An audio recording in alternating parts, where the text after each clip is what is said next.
Hey, what's up everybody? I'm John Keith and welcome to JM&R's first Inside Edition in the booth with 3M's Performance Spray Gun. Our friends over at 3M were kind enough to donate this gun to us and ask if we can run it through a spray test and give an honest feedback on its spray characteristics and performance inside the booth. So without further ado, let's crack this thing open and see what's inside.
Coating that we sprayed with this gun was a FDG single stage by PPG, and it performed excellent. It actually performed higher than I expected it to, and it was really nice, comfortable, sprayed good pattern and everything.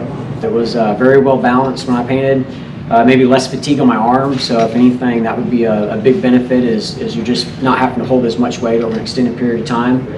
But other than that, I mean, it adjusts well. The flow of the paint, everything just really easy, and so it's a great gun. It's a great gun for the price.